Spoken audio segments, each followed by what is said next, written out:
Saya S3, beliau S3 juga. S3 SD, juga. SMP, SMA.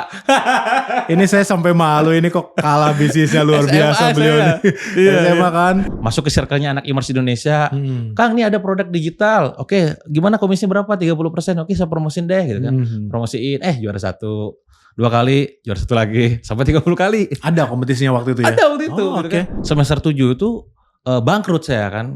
Yang orang mungkin teman-teman juga tahu, saya tuh bangkrut 7,7 miliar. Nah, dokter mungkin juga ngikutin bagaimana saya bangkrut gitu kan.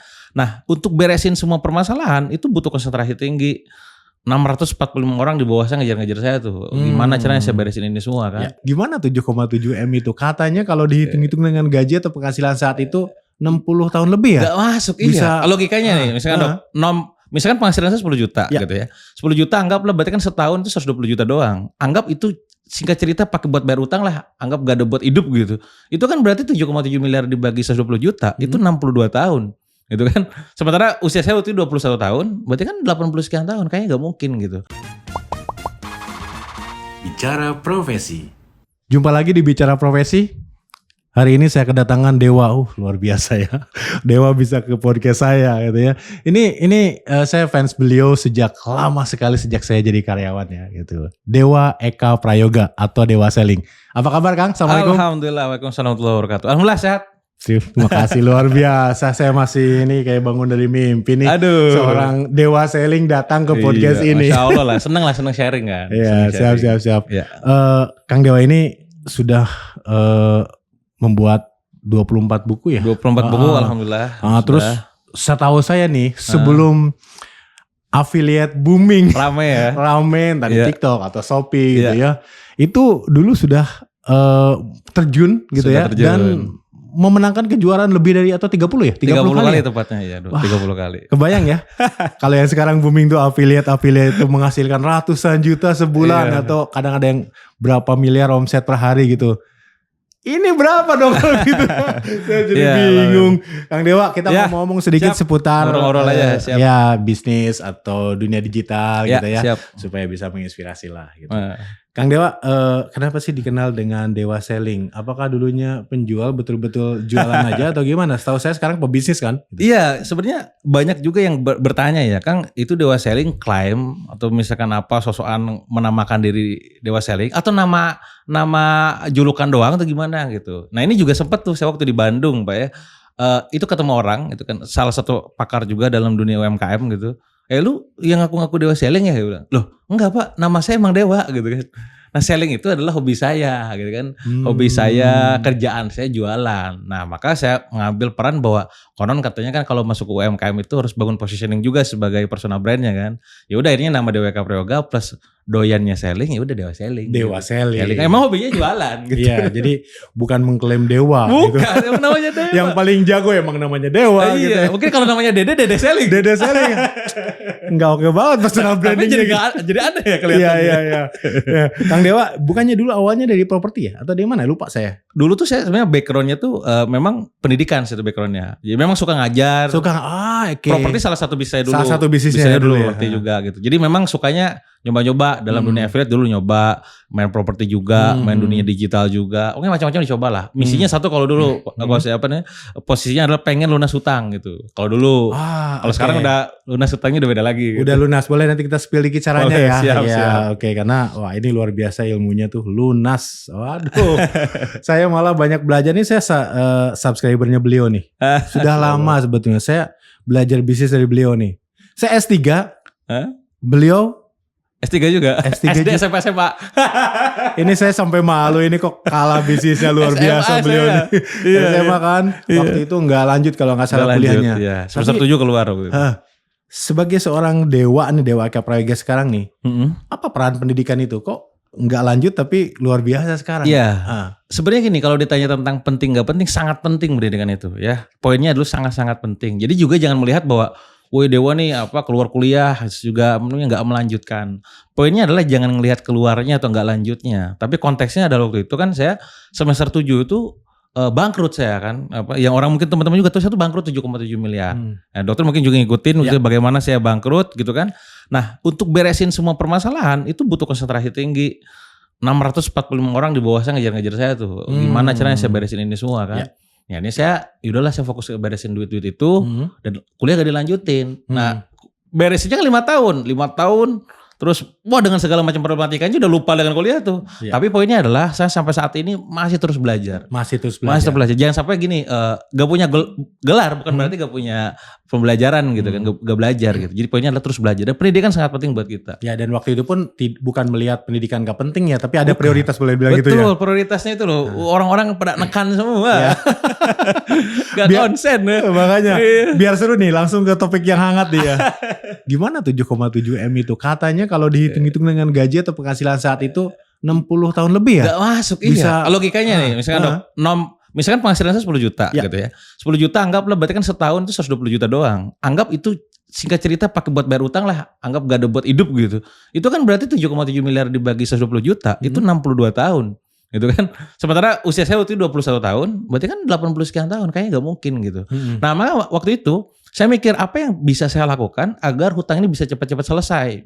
Saya melisting tuh. Pertama tadi kerja, cuman kerja di mana, kerja apa? Gua gak punya ijazah. Langsung jadi dirut. Dan iya. BUMN besar itu. Mungkin juga itu kayak butuh waktu berapa tahun kan, kayak gak mungkin coret. Apalagi jual aset ada, cuman kan gak seberapa kan. Nah dari sekian banyak solusi muncul kedua tuh solusinya. Pertama ada jualan, kedua bisnis. Bedanya apa Kang? Kalau jualan kan langsung tipenya dapat cuan langsung bisa dipakai. Kalau bisnis kan ada return earning, pembayaran operasional dan segala macam. Jadi sejak saat itu udah aja fokus pada bisnis dan jualan. Jadi jualannya adalah makanya main masuk affiliate. Masuk affiliate itu dari situ awalnya.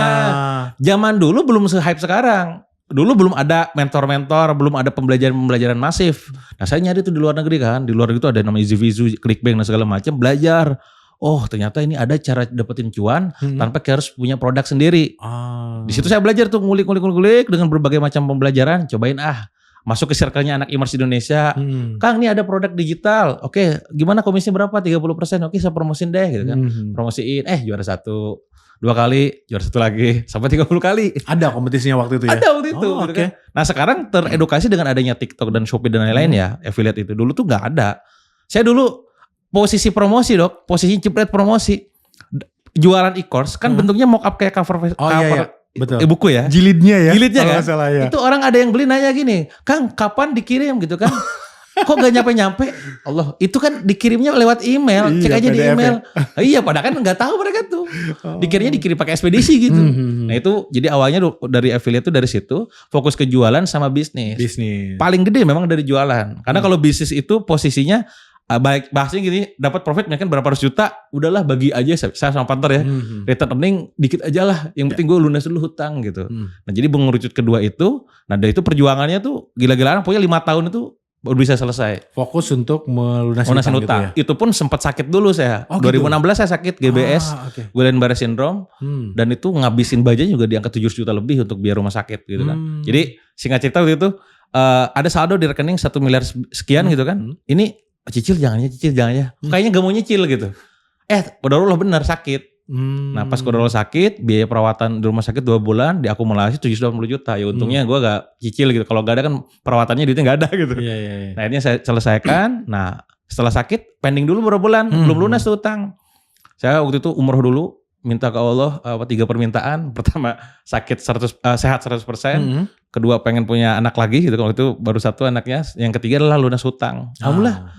Setelah umroh semua kecapai. Semuanya tercapai. Yang penting ngadu dulu ke Allah ya. Ngadu dulu ke Allah, benar itu poinnya. Karena gak masuk akal ya, harus 60 tahun lebih tuh hitung-hitungan manusia dengan gaji saat itu ya. Diskonnya terlalu besar itu. Itu kebaikan Allah kepada saya gitu. Logikanya tuh gak masuk akal, tapi balik lagi. Kan ada konsep melawan kemustahilan. Salah satu buku saya tuh judulnya Melawan Kemustahilan. Kita hanya bisa menyelesaikan sesuatu yang tidak masuk akal dengan cara yang tidak masuk akal. 7,7 miliar tidak masuk akal buat saya. Maka cara tidak masuk akalnya gimana? Kata guru saya, Kang, kalau kamu pengen dibantu orang lain, gitu ya, kalau kamu pengen dibantu Allah, maka bantulah orang lain.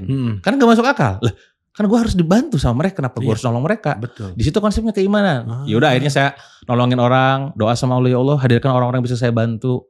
Dengan kehadiran saya, mereka bisa tumbuh, hutangnya bisa lunas, jualan bisa laris, gitu kan. Doa tuh nolong orang, bahagiain orang, mudahkan urusan orang. Alhamdulillah, rekor seingat saya Dok, posisi transferan gede saya cicil utang tuh 800 juta sebulan. 800 juta? Tapi ingat, bukan kurvanya gini, 7,7 miliar dibagi 5 tahun berarti tiap bulan nyicil sekian, yang gak gitu.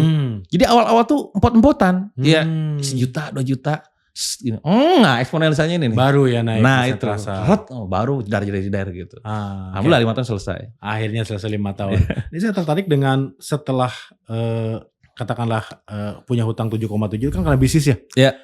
Solusi berikutnya adalah affiliate atau jualan dan bisnis lagi. Dan bisnis. Itu kenapa bisnis lagi apa nggak kapok gitu ya? Ya. Nah mungkin pertanyaan berikutnya adalah nanti apa sih pembelajaran bagi pemula nih yang biasanya gagal dalam berbisnis itu jangan sampai terulang nih. Iya. Maksudnya gini, banyak orang yang pengen jadi pengusaha itu kan modalnya modal nekat. Nah ini sebenarnya masalah nggak salah, cuman akan menjadi masalah kalau nggak diimbangi dengan keilmuan. Maka saya sering bilang mulai bisnis itu dengan keberanian. Saya akan gimana cara mulai bisnis, berani aja dulu. Kedua, jalanin bisnis dengan keilmuan. Harus ada ilmunya nih. Nah nanti besarin bisnis dengan kesabaran. Nah di antara setiap 3 proses ini mulai jalanin, besarin, harus ada keimanan. Makanya sering saya bilang, kamu boleh kehilangan seluruh penghasilan kamu kehilangan teman-teman kamu, jabatan kamu, satu yang gak boleh hilang, keimanan kamu sama Allah gitu. Nah maka dalam prosesnya itu, bahasnya tadi, oke boleh bangkrut, tapi ada pembelajaran. Ya. Bangkrutnya saya dulu, itu menjadi momen indah di mana waktu itu adalah nangis saya paling sangat luar biasa waktu itu kan. Kan manusia itu kan kadang momen haru nangisnya paling enak tuh pada saat punya masalah kan. Pada saat punya masalah. Iya kan. Sholat pun khusyuk gitu. Makanya itu momennya. Jadi udahlah. Nah pembelajarannya adalah tadi bahwa jalanin bisa pakai ilmu, makanya terus belajar. Sampai sekarang terus belajar. Walaupun sekarang mungkin teman-teman ngeliatnya Kang Dewa sering sharing di YouTube, sharing di buku, di e-book, dimanapun. Saya terus belajar sampai sekarang.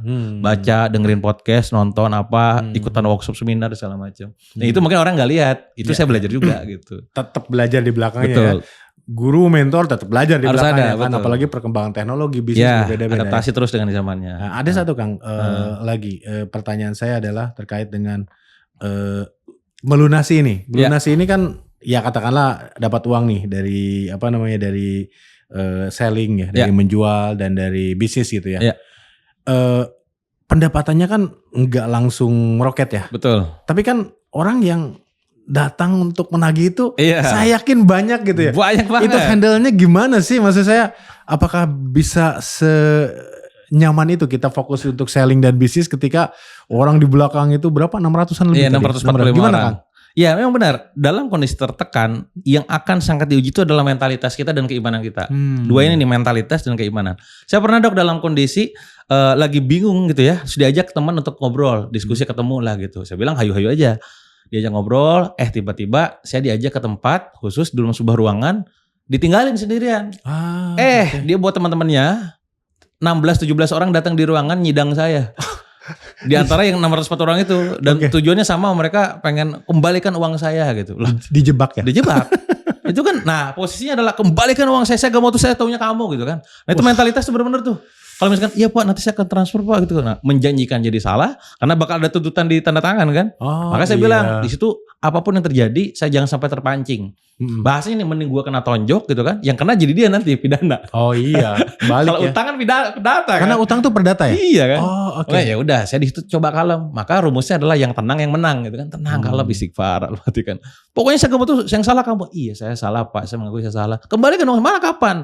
Saya nggak tahu Pak. Ya gimana sih kamu nih? Ya saya nggak bisa janjikan. Nah itu. Jangan ngasih komitmen. Jangan ngasih komitmen. Jadi nggak bisa tarsok ya. Besok deh jam berapa? Nah itu kesalahan tuh. Oh gitu. Jangan pernah menjanjikan sesuatu yang pasti dengan sesuatu yang tidak pasti. Untuk bagi kita ya, misalkan nih, saya transfer Pak tanggal 5 misalkan. Lah kita aja tanggal 1 belum dapat penghasilan. Nah akhirnya apa yang terjadi ketika tanggal 5 dijanjikan, dalam selang 1 sampai tanggal 5 kita akan mencari uang yang nilainya sesuai dengan minimal tanggal 5 itu kan. Betul. Nah masalahnya adalah ketika gak dapat, apa yang terjadi?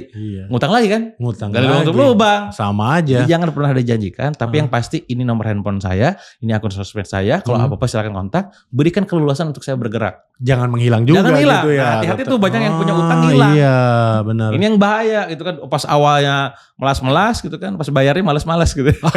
Iya istilahnya luar biasa itu ya. Iya kan. Oke jadi jangan menjanjikan, karena sebenarnya hutang itu perdata. Kalau kita sudah komit lalu disuruh tanda tangan itu jadi pidana. Jadi bahaya iya kan. Nanti kalau ada klausul-klausul yang bisa berbahaya buat kitanya bahaya. Nanti makanya kalau tidak komit tanggal 5 bulan depan maka rumahnya diambil. Itu kita nggak mau ya. Betul. Oh iya. Jadi mending bahasanya nih, mending cicil walaupun cuma 500.000, sejuta, apa itu nyicil. Nah ini poinnya, tapi balik lagi, ini bukan berarti jadi alasan buat mereka yang punya utang untuk ngemplang gitu kan. Poinnya adalah ini luar biasa Dok. Posisinya tuh tidak semua orang yang punya hutang juga mereka tuh mau bayar loh. Ini pengalaman dan orang yang cerita ke saya ya. Mereka punya gaya hidup yang luar biasa, tapi kok utangnya gak selesai-selesai gitu. Oh, memang gak mau bayar? Karena gak mau bayar. Makanya doanya Rasul pada saat mengajarkan Abu Umamah itu, bahwa salah satunya doanya itu yang sering kita baca dalam surat pagi dan sore itu, Allahumma inni a'udzubika minal hammi wal hazan wa a'udzubika minal azi wal kasal. Nah ini azi wal kasal. Azi itu lemah, kasal itu malas. Kemampuan bayar dan kemauan bayar. Oh, dua-duanya harus. Dua-duanya ada. Kalau dia mampu bayar tapi gak mau bayar, ya gak akan lunas. Atau sebaliknya, gue mau banget bayar, cuman gue gak ada duitnya. Sama juga gak lunas. Hari ini dok saya, kalau dibilangin ya, piutang saya gede dok, miliaran. Piutang ya. Piutang, berarti kan orang hutang. Orang hutang kan? saya. Okay. Nah kenapa saya ini mudah memberikan hutang? Karena satu perasaan dalam kondisi terdesak dulu. Jadi ketika ada teman, sahabat, kawan, yaudah deh bayar. Ini saya kayak pinjaman gitu. Pinjaman. Nah jadi saya gampangan ngasih gitu. Ngasih pinjaman gitu kan. Dan saya tahu wah jualan itu susah. Nah hutang lebih susah. Iya lebih susah. Tapi kenapa masih dilakukan sampai miliaran gitu? Nah itu makanya posisi itu gak enakan. Makanya kalau misalkan mending gue kasih aja. Oh jadi ngasih gitu ya? Jangan nginjem. Karena kalau intinya gitu ya, atau ngasih kalau minjemin kan harus bakal tuntutan balik. Paham. Ya? Kalau ngasih berapa butuhnya sekian ya udah nih. Tidak, lupain aja. Tidak harus misalkan saya butuh misalkan 20 juta, ya udah ngasih aja 10 juta. Ya, kalau ada gitu ya. Tapi lupain ngasih, kan? Lupain. Nah ini kan yang bahaya. Berapa yang 20 juta, kasih 20 juta ditungguin. Nah itu kan jadi kepikiran. Tenang sih benar kalau ada aja ya. Mending jadi amal dengan cara mensedekahkan daripada nagih gila-gilaan. Malah jadi hubungan gak bagus. Luar biasa. Itu pengalaman banget buat saya tuh. Makanya utang 2 sekian miliar piutang ya. Iya. Itu catatan banget nama-namanya tuh. Gitu. Mudah-mudahan tim saya gak denger nih. Nanti Pak Dede. Dan semoga juga tidak tiba-tiba ngejapri saya. Kang tolong Kang. Ya, tidak begitu konsepnya. Pak Dede fansnya Kang Dewa. Katanya gini di podcast. Karena utang mentalitas. Utang itu mentalitas. Orang penyebab utang pertama karena dia memang under earning, penghasilannya memang kurang. Kedua adalah karena overspending karena dia penghasilannya pengeluarannya boros. Ketiga salah satunya unexpected event karena kejadian yang tidak diduga-duga. Contoh kayak saya rugi bangkrut, kejadian apa yang tidak terprediksi. Nah terakhir bad habit nih, kebiasaan buruk karena ibaratnya itu yaudahlah ngutang aja, atau kemudian juga lunas gitu. Nah maka gimana supaya lunas utang dan supaya bisa selesai? Semua penyebab 4 ini ya cut semua. Oke, berarti supaya bisa punya penghasilan gimana ya ikhtiar maksimal, supaya nggak banyak gaya gimana ya jaga lingkungannya, jangan selebor, jangan gaul sama OKB yang seolah-olah bahwa oh ini orang kayak baru, akhirnya gaya hidupnya tinggi gitu. Dan segala macamnya. Intinya sih itu sih utang gitu doang dok. Dan semua orang curhat pasti ngomongin itu. Fokus ya ke sana ya. Fokus. Karena banyak ya viewer kita nih ya kalau bicara mengenai hutang itu gimana caranya itu salah satunya adalah tadi ya ke Allah dulu ya. Iya, kalau pasti nggak yakin ya dengan apa yang kita hasilkan ya ada yang lebih berkuasa betul. Gitu ya.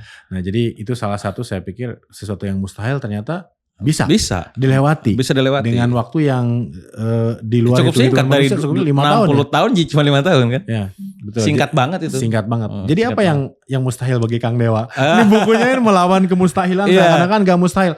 Apa yang mustahil atau gimana melawannya? Poinnya gini, dok, poin yang ada dalam buku tersebut sebenarnya adalah bahwa tidak ada kata mustahil bagi orang yang percaya dengan kebesaran Allah. Oke. Apa yang mustahil bagi Allah kan? Kun fayakun kan? Misalkan nih, Kang saya udah nikah udah lama nih, tapi ternyata vonis dokter saya tidak bisa hamil. Nyatanya banyak akhirnya setelah usia ke-8, ke-9, 10 pernikahan dia hamil. Ketika Allah kun fayakun, kan? Gak punya anak, lahir juga anaknya kan? Atau misalkan tadi, aduh saya nih gak ketemu jodohnya, lama-lama ketemu jodoh juga gitu kan. Atau misalkan hutang nih kayaknya gak masuk akal, sama Allah lunas juga gitu. Dan banyak yang udah melewati itu dan juga. Banyak yang sudah gitu ngelewatin itu dan itu ada polanya. Nah pola itu yang saya sampaikan tuh bahwa pertama misalkan tentang Sofa dan Marwah di bab 1 itu ya. Apa itu Sofa Marwah? Ketika Siti Hajar dari Sofa ke Marwah gitu kan ketika ditinggalkan Nabi Ibrahim, kebayang ya Nabi Ibrahim itu Siti Hajar itu ujiannya luar biasa dari kecil udah ditinggalin kan sama Nabi Ibrahimnya, Ismailnya itu ya. Nah Sofa Marwah bolak-balik itu kan sampai 7 kali. Tapi mencartnya Iri Zamzam di mana dok? Di kakinya. Kan di kakinya Ismail kan. Kalau zaman sekarang coba kita diuji gitu. Dari tadi gue diem aja. Betul gak? Diem aja. Tapi kan konsepnya gak gitu. Allah itu pengen kita ikhtiarnya tadi. Sofa Marwah saya dijualan ceker iblis dulu namanya dulu. Ceker pedas ya. Ceker pedas. Jualan kiripik. Jualan alat kesehatan. Jualan buku-buku guru-guru saya. Muncarnya di tangan saya sendiri. Di kaki saya sendiri. Apa itu? Di buku. Saya dulu jualan buku, nulis buku ya. Nulis buku yang pertama kedua tuh di situ. Nah itu tentang Sofa Marwah. Intinya yang saya sampaikan ke teman-teman adalah ikhtiar dibangun, hasil didapat. Ya. Dan ingat hasil itu bukan karena ikhtiar, Ya. Tapi konsepnya kalau kita gak ikhtiar, mana mungkin muncrat zam-zam gitu. Tugas kita ikhtiar. Contoh yang kedua, misalkan tongkat Musa. Saya pakai istilah-istilah. Safa Marwah, tongkat Musa. Nabi Musa pada saat di depannya ada laut, belakangnya Fir'aun, kan bingung mau ngapain. Ini gimana nih? Enggak masuk akal Gak masuk akal bisa kan, ini gimana nih kan? Iya. Tapi perhatikan responnya Bani Israel kan ketika ke Nabi Musa, wahai Musa kita bakal kekejar, matilah kita gitu. Tapi yakin nih Nabi Musa, tidak, kita punya Allah. Kalau berfirman, idri biasokal bahar, pukulkan tongkatmu ke laut. Dan apa yang dilakukan langsung pukul. Mungkin kalau di kita mah, oke, Dede, Dewa gitu ya. Kalau kamu pengen sukses, kamu ngelakuin ini. Masa ngelakuin itu? Gak mungkin. Nah kan kita kadang sombong ya kan. Belum nyoba udah protes gitu. Nah akhirnya di situ saya tahu bahwa tongkat Musa loh. Ini tongkat yang kayaknya gak masuk akal belah laut gitu. Mustahil kan? Jeder kan buka juga. Nah dalam hal itu konteksnya dalam saya adalah kayaknya gak mungkin deh nulis buku bisa lunas. Kayaknya gak mungkin nyebar-nyebar link doang bisa dapat penghasilan ratusan juta. Nyatanya bisa gitu. Ternyata bisa. Dan masih banyak lagi. Intinya adalah yang gak mungkin tuh mungkin kitanya yang lihat gak mungkin. Tapi bagi Allah semuanya mungkin gitu. Ya pokoknya ikhtiarin dulu lah ya. Gitu ya. Aja lah. Sama kita yakin ya udah jalan dulu gitu. Betul. Nah kalau bicara mengenai tadi lepas dari jeratan hutang gitu ya. Lolos lah. Kres gitu kan. Ya, mustahil gak ada gitu ya. Sekarang nih yang audiens pengen tahu mungkin lalu gimana dapat duitnya gitu kan. Apa sih yang direkomendasikan Kang Dewa sekarang, apa betul semua harus jadi affiliate gitu ya? Lagi hype-hype-nya gini gitu. Atau gimana sih cara berbisnis atau mendapatkan duit di era sekarang nih Kang Dewa? Boleh sebut dikit gak? Ya sebenarnya kalau zaman sekarang semua serba mudah ya. Karena akses internet, akses digital sangat-sangat mudah banget gitu. Nah cuman gini, baik lagi. Apa yang penting buat teman-teman pada ngasilin uang? Misalkan tadi gue pengen angkanya sekian. Ya saya pernah berpartner dok sama orang gitu kan. Saya nanya, bagi lu tuh yang penting bisnis itu terkenal atau menghasilkan? Ya menghasilkan lah gitu kan. Walaupun lu gak terkenal ya brandnya ya. Oke aman. Oke. Mending bagi hasil saham 50-50 atau misalkan gimana gitu kan. Iya saya mending 50-50. Oke, balik lagi pertanyaan berikutnya adalah mending 50% saham tapi penghasilan lu cuma 50 juta atau cuma 10% tapi lu 500 juta. Ya 500 juta Kang, berarti bukan 50%. Lu tentang duitnya. Nah sekarang kalau ngomongin tentang penghasilan, sok kamu pengen dapat duit berapa? Ya. Oh saya pengen dapat ratusan juta Kang, affiliate memungkinkan saya bilang. Tapi jangan harap bahwa lu bakal jadi pemilik brand. Karena kan juga ada orang lain. Dinyinyir sama orang kan, lu gak punya bisnis. Ya gue emang affiliate gitu. Nah maka kalau gak peduli tentang itu, silakan pertama Anda bisa jadi seorang affiliate marketer. Zaman sekarang orang menamakan itu afiliator gitu kan. Kedua bisa jadi produk kreator. Sekaya-kayanya affiliate biasanya lebih kaya produk kreatornya. Gitu ya. Karena apa? Affiliate dapetin komisi 30% dok. Kan produk kreator 70%. Oh iya. Betul. Kan? Nah itu bisa jadi produk affiliate marketer, produk kreator, termasuk jadi business owner. Business owner ngurusin semuanya. Nah itu yang saya lakukan sekarang. Saya jadi seorang affiliate marketer, saya menjadi seorang produk kreator, business owner, trainer juga, penulis juga. Saya mah multi profesi lah. Judulnya multi profesi gitu. Tujuannya apa? Agar bisa dapat multiple stream of income. Jadi income-nya macam-macam gitu. Iya. Nah kalau bicara multi profesi kemudian menuangkan dalam buku, biasanya kan banyak juga nih yang bikin buku, e-course atau e-book atau apapun gitu. Enak aja ngomong. Lu gitu atau tidak? Nih Kang Dewa ini berarti sudah melewati semua itu ya. Sudah mengalami semua itu gitu ya.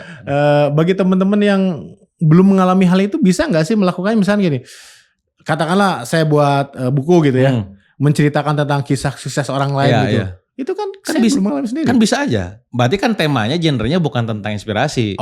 Bisa jadi kan tentang apa, konsep apa, how to apa misalkan. Sejarah dan sebagainya. Iya kan gak harus ini kan. Kecuali beda, misalkan dia memberikan sebuah framework, aku suksesnya tuh begini loh misalkan. Kalau misalkan aku belum sukses gimana? Karena banyak juga penulis yang konsepnya adalah fiksi. Kan kisah sukses orang lain. Gitu. Atau bisa fiksi kan. Dan itu sangat mungkin sekarang. Saya punya platform dok, namanya KBM.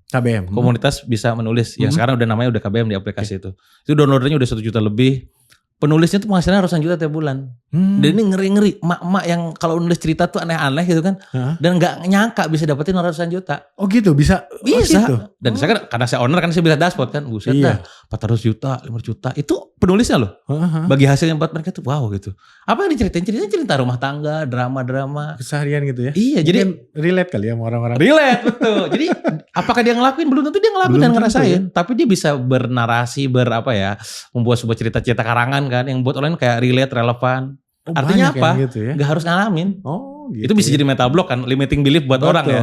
Aku kan belum praktek loh. Jangan bikin yang dipraktekkan, bikin yang lain. Ya, Gitu ya. kan. Kalau imajinasi kita dan perbendaharaan cerita kita banyak juga nggak harus bilang ini fiksi ya. Betul. Ceritain aja gitu. Ceritain Betul aja. ya? Ceritain aja. Oke. Ya makanya tadi sempat disampaikan Pak, kalau kita mau berapa nih patok penghasilan yang kita inginkan gitu. Nanti kita pecah tuh. Karena gini, kalau saya sering bilang bahwa naikin income buat personal itu ada dua cara nih, horizontal income atau vertical income. Oke. Horizontal income itu adalah naikin income dengan cara memperbanyak pipa penghasilan. Berarti kalau tadi pipanya ada dari gaji doang nih, naik jadi business owner, jadi dari bagi hasil, dividen, naik jadi produk kreator, jadi lisensi, jadi penulis buku, jadi royalti, kan banyak tuh income-nya. Banyak, iya. Nah, atau dari vertical income. Nah, vertical income itu dengan cara memperbesar pipa penghasilan. Kalau tadi kan memperbanyak, Ya. ini memperbesar. Jadi yang awalnya produk kreator, berarti diperbanyak yang awalnya 10 juta, 100 juta tapi jadi satu, fokus. Scale Kalau- up istilah Betul. kerennya itu ya. Kalau dalam bisnis tuh, ini tuh scale up, ini scale out. Gitu. Scale out. Nah, mau iya, gue iya. pilih mau yang mana, dan gak ada yang benar, gak ada yang salah. Ya, ya. Kayak bisnis aja, mau bisnis fokus, satu besarkan atau banyak diversified, kan beda-beda. Mana yang benar, gak ada yang benar, gak ada yang salah. Yang adalah konsekuensi. Konsekuensi ngurusin kecil-kecil kan banyak reward. reward. Satu ya. Gitu. Ya, Tapi satu- kalau ini mati ada masalah, Allah alam, sadaqallahu adil, selesai kan. Betul, betul. Nah, makanya ada konsekuensi aja. Gitu. Iya, saya jalanin bisnis ini kan sudah satu perusahaan udah 15 tahun ya. Mm-mm. Saya kesentil sama satu video beliau Apa kenapa tuh? diundang Gimana tuh? juga gitu ya. Gimana tuh? Bisnis itu harus punya exit plan. Iya, benar. Bener, saya tuh mau ngapain nih dengan perusahaan ini? Iya. Apakah mau dimiliki selamanya, diwariskan, atau mau dijual atau gimana? Diwakafkan, Boleh dijual. di-spill sedikit buat audiens Iya, kita iya. Kang Dewa. Saya bener-bener, wah iya ya. Jadi 15 tahun ini saya nggak punya exit plan. Iya. Sepenting itu kah exit Iya. plan? Ada momen di mana membuat saya akhirnya terpikir, Dok, ketika waktu itu sakit itu ya. Membuat saya terpikir. Saya dulu waktu sakit itu punya 4 perusahaan, Dok. 2 perusahaan jalan, 2 perusahaan wafat sementara.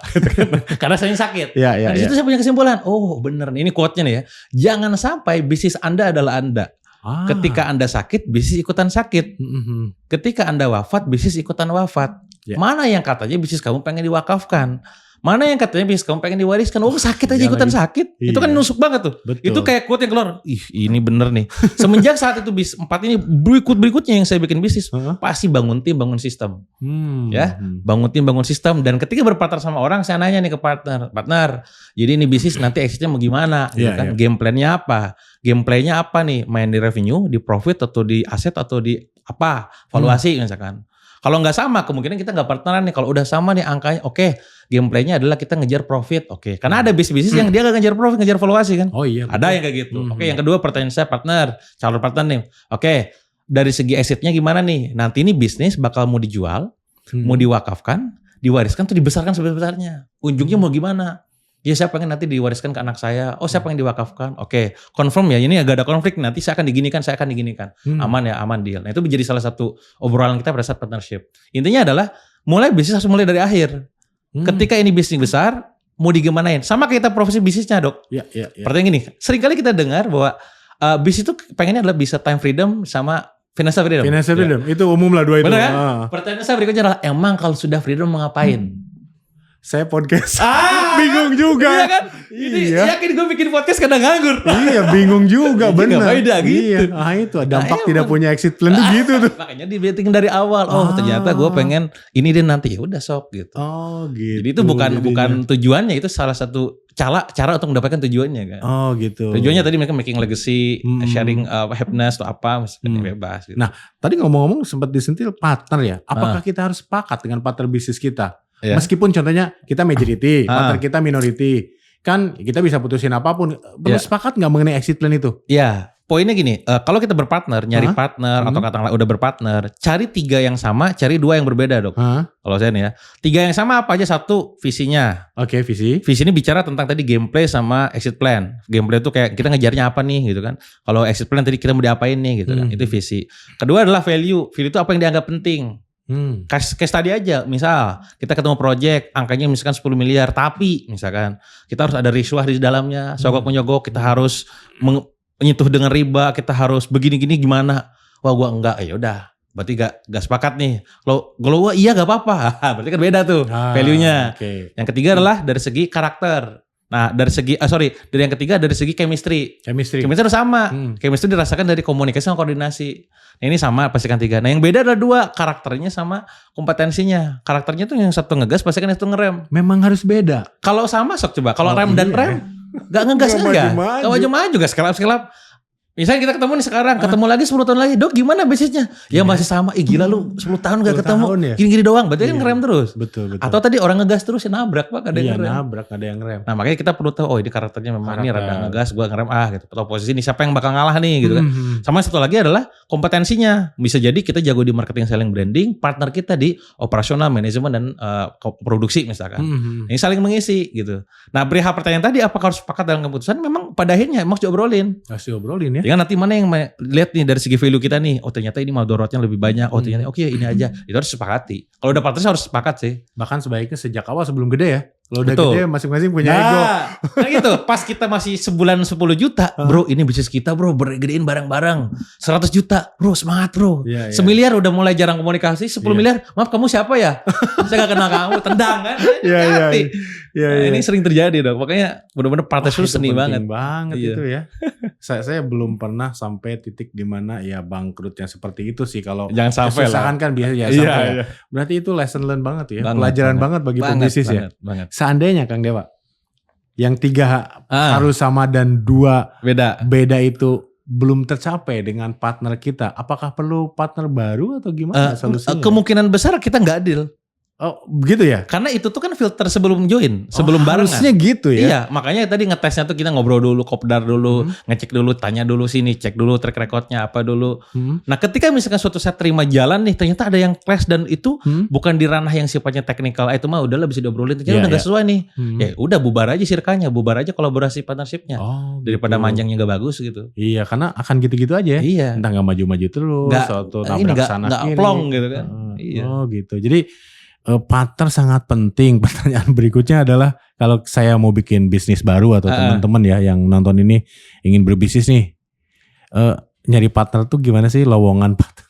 Kalau partner tuh ini yang menarik. Gimana sih? Konsepnya gini dok. Bagaimana saya menemukan partner? Saya percaya bahwa konsep tentang dipertemukan gitu. Oh, Jadi oke. partner tuh gak kayak tadi open recruitment, gak ada partner tuh kayak Nggak ada ya, saya- Bisa jadi nih sekarang podcast kita besok ngobrol ketemuan kita ketemu lagi jadi bisnis misalkan. Oh, Kita kan gak ada iya. yang tahu nih mekanisme iya. bagaimana konsep rezeki ini kan, randomness-nya itu keacakan Iya, iya. ini. Tapi kalau udah ngomongin tim memang direkrut. Jadi saya membedakan ya antara partner itu berarti adalah rekan untuk kita bisnis tumbuh bareng, ada tim itu eksekutor ke bawah. Kalau tim saya punya rumusnya itu adalah cari yang pasti, PASTI. Oke. P itu Apa? punya passion, Heeh. A-nya attitude-nya bagus, S-nya punya skill, T-nya dia bekerja dalam teamwork, I-nya punya integritas. Nah itu bisa dicek tuh nanti ininya profesinya ini, cek HRD-nya lah di bagian itu. Oh HRD-nya yang yang memfilter bakal itu ya? memfilter itu gitu. Oke. Nah kalau udah partner tadi elemen 5, 2, 3 sama 2 beda. Dan itu nggak bisa langsung tiba-tiba oke kita partneran ya, akan ngobrol dulu, Nggak apa dulu, bisa sapa ya dulu, langsung nggak bisa ya. langsung. Oke. Itu Nggak bisa kayak- dari CV atau LinkedIn juga Nggak kan? bisa kalau juga, partner. bener nggak bisa, Iya. nggak bisa. Itu kan dipoles ya? Betul. Nah iya banyak. Nah maka kalau saya tuh alirannya pertama aliran istihoroh, kedua aliran musyawarah gitu. Musyawarah. Istihoroh ke atas, musyawarah ke partner atau ke pasangan gitu. Ini Ke pasangan. ya aku gimana? Cocok, aman, gas gitu. Wah gitu ya. Jadi memang harus apa ya intinya berdoa ya minta dipertemukan Betul. dengan partner yang Dipertemukan tepat itu ya. Kan gak mungkin aku lagi butuh partner nih, rekrut gitu. Nah, itu bisa aja begitu. Misalkan gayanya begini, gaya akselerator ya. Biasanya gitu. Aku punya budget misalkan sekian miliar, misalkan aku lagi nyari bisnis yang untuk diinvest nih. Coba isi form ininya. Itu kan hanya bagian dari caranya aja kan. Ya, ya. Kan tetap ujung-ujungnya tuh due diligence-nya apanya, deal-nya itu kan bakal banyak pertimbangan. Maka saya sering bilang yang membuat menarik itu karena bisnisnya. Entah itu market size-nya, entah itu bisnis modalnya, entah itu revenue stream-nya. Tapi yang bikin yakin tuh karena orangnya. Misalkan nih saya invest jebret sekian miliar atau sekian ratus juta gitu kan. Wah ini bisa menarik. Itu yang bikin menarik bisnisnya tuh. Tapi kalau bisnisnya menarik tapi orangnya ini orang kayaknya gak jelas nih. Ini orang gak komit, ini attitude-nya rada-rada. Kayaknya gak akan invest. Nah yang bikin oke, aman berapa. Making deal saya dok paling cepet tuh. Hari ini kita deal ngobrol nih. Kang aku tuh sekarang lagi pengembangan ini udah 20 sekian cabang. Tapi kita cash flow-nya rada terganggu Kang. Kita butuh investment sekian ratus juta, gitu, sekian miliar gitu. Oke, ngobrol-ngobrol. Minggu depan saya transfer dok. Secepat itu loh kalau udah percaya sama orangnya, sama udah menarik sama bisnisnya. Tapi gitu. kalau udah ini udah pitching dipoles-poles, Iya. enggak kalau enggak aja gitu. Enggak aja gitu Iya, ya. karena udah beda. Kita Padahal vibrasinya saya kerasa. sering dengar beberapa teman-teman startup gitu. Saya pikir bisnis lu tuh gitu-gitu aja. Diinvest gitu. Ternyata dia punya story di belakang itu. Iya. Dia cukup gigih dan sebagainya Betul. gitu ya. Iya. Akhirnya ya produknya bukan itu lagi, produk yang lain. Tapi Iya. ya dia jadi partnership dengan Betul. investor gitu ya. Dan banyak yang akhirnya tuh mereka punya prinsip bahwa who itu lebih penting daripada what. Oh gitu ya. Jim Collins juga pernah bilang gitu kan bahwa siapa itu lebih penting daripada apanya. Pokoknya kalau lu yang megang apapun lu produknya gue percayalah silakan gitu. Tapi kalau misalkan produknya ini tapi who-nya ini gak jelas orangnya enggak, belum tentu gitu. Maka baik lagi kalau kita mau partnership sama orang, kolaborasi, ngecek orangnya itu siapa sih sosoknya, bagaimana track recordnya, reputasinya, personal brandnya, positif negatifnya, bagaimana itu diukur semua gitu. Berarti memang harus diniatkan cari partner ya. Cari partner. Walaupun ya ketemunya kita nggak tahu di mana. Nggak tahu, Tapi proses betul. itu tetap jalan ya. Betul. Ketika misalnya saya Kang Dewa, Kang Dewa gini Iya. ketemu lagi, Iya, nyambung. betul. Ternyata saya ngerem, Kang Dewa ngegas, ya bisa Iya. jadi gitu ya, atau apapun gitu Iya, ya. bener. Tergantung kondisi Iya. bisnisnya dan sebagainya. Oke, luar biasa sekali nih. Waduh, ini Kemana-mana ini obrolannya. Saya kemana-mana, Ngomongin nggak apa-apa affiliate, ngomongin hutang aja nggak apa-apa. iya, Karena ini viewer itu kita kehidupan random juga. sehari-hari kita. Iya, kehidupan sehari-hari. Ini nggak ada pointer khusus, Nggak cuma ada. buku Random, Kang Bang. Dewa aja gitu ya. Kang, era digital ini kan saya juga sebenarnya banyak knowledge ya yang saya build selama pengalaman saya. Knowledge itu bukan berarti teori ya, tapi pengalaman dari saya mengimplementasikan IT di banyak perusahaan, Iya, di ratusan perusahaan gitu ya. Saya sempat ingin menuliskan ke dalam buku gitu ya. Tapi kalau bicara nulis buku tuh, Iya. saya tuh mungkin dokter satu-satunya di Indonesia yang hanya 2 jurnal persyaratan untuk S3. Oke lah, Iya, gak apa-apa. Saya sukanya bikin sesuatu kayak bikin Iya, software gitu ya. Nah, bicara mengenai menulis nih ya. Tadi kan sampai emak-emak itu ya, Iya. bisa ratusan juta dari buku yang mungkin recehan gitu ya, receh-receh gitu ya. Betul. Cerita aja gitu. Dan itu bisa gitu. Kenapa orang-orang seperti saya atau yang lainnya mungkin yang punya cerita, yang punya sesuatu untuk dituangkan di dalam buku, itu belum melakukan juga. Iya. Nah, saya lihat satu videonya Kang Dewa nih mengenai digital product nih. Iya. Saya kok masih percaya kalau digital product itu kalau kita buat tuh buat apa sih bisnis digital product di Indonesia? Nanti di-share-share sama orang, Nanti kita capek-capek, iya. diduplikat dan sebagainya. Dibajak. Iya, dibajak atau apa. Sebenarnya masih menghasilkan gak sih? Ya. Dan kejadian seperti itu terjadi gak sih Kang? Ya, gini poinnya ya. Kalau kita bikin bisnis, kan sering saya bilang bahwa indikator bisnis yang bagus itu adalah pertama profitable, ngasilin profit. 2 adalah scalable, bisa di scale up, tingkatkan. 3 sustainable, bisa langgeng, continuous gitu. Nah, ketika saya pribadi, kalau ketika masuk terjun di dalam dunia digital product, itu gamenya udah bukan lagi scalable, bukan lagi sustainable. Game saya adalah profitable. Oke. Jadi biarkanlah ketika ngomongin sustainable itu bisnisnya di dalam skincare misalkan. Untuk bicara masalah scalable biarkan di F&B. Tapi untuk di bagian profitable ini digital product. Bayangin omset 1 miliar bisa jadi 70% net profit 700 juta gitu kan. Itu gila. Ebook saya dok yang kemarin launching di bulan Mei atau Juni gitu ya. 400 juta ngasilin. Satu ebook loh itu. Maksudnya itu kebayang profitnya dikali aja 60%. Iya. Nah ini poin. Artinya apa? Ketika masuk ke di digital product kalau berhubungan dengan e-course ataupun ebook, lupakan scalabilitas dan sustainability. Fokus ke profitability. Profitnya. Profitability gitu kan. Oke. Nah beda kalau misalkan kita pengen ngejarnya tuh produk digitalnya naik kelas ya. Karena kan orang-orang sekarang digital produk tuh taunya ebook e-course. Ya. Template webinar gitu. Nah padahal mereka lupa ada yang namanya tools. Ada yang namanya aplikasi. Dokter juga bisa bikin platform kan? Platform. Iya. KBM itu adalah platform yang kita bikin. Platform itu. Platform Oke. kan. Saya punya KBM, punya Miniseri, punya Skilla, punya Sejoli kan platform semua. Nah ini kan naik level nih produk digital kan, Iya, gimana iya. platform jadinya gitu. Nah maka itu di launching, kalau memang goalnya profitability sih katanya jadi itu sangat mungkin menghasilkan. Kalau misalkan saya hobinya misalkan bisanya masak gimana Kang? Saya bikin dok namanya mau masak gitu, aplikasi platform untuk nge-share resep-resep masakan Iya, gitu. iya, iya. Dan ngasilin di situ. Oh, gitu Saya hobinya trainer nih, sukanya ngajar. Yaudah kita bikin skill up, orang ngajar bikin e-course. Diajarkan itu dan ngasilin juga. Intinya adalah sangat mungkin menghasilkan produk dari produk digital. Apalagi eranya sekarang nih. Maka saran saya buat teman-teman nih, Ya, entah itu guru, entah itu trainer, entah itu chef, entah itu siapapun, karyawan swasta ataupun guru ngaji bahkan, bikin aja produk digital. Bikin aja ya. Bikin ya berupa, kalau seneng nulis berupa e-book, kalau seneng ngomong berupa e-course, kalau gugup ngomong depan kamera, webinar, live langsung kan. Kalau misalkan posisinya senengnya ngedesain, bikin template, template desain. Kalau senengnya ngoding, bikin platform ataupun aplikasi. Iya. Apa yang nggak bisa? Semua bisa. Oh, semua bisa ya. Jadi jangan kira produk digital cuma sekedar e-book gitu. Itu aja sih poinnya. Oh gitu. Makanya saya kepikiran bahwa harus nulis buku, e-book. Tapi kan sekarang orang sukanya nonton. Tapi ternyata masih ada juga yang suka e-book ya gitu ya. Ada pasarnya. Tinggal di-convert aja kita kalau e-book plus videonya bisa juga seperti itu. Belum nanti kalau ngomongin AI ya. AI kan kadang beberapa konten saya di Instagram tuh Dok. Kalau udah bikin, kalau mungkin beberapa lihat ya. Itu bukan saya lagi tuh yang ngomong. Udah AI ya.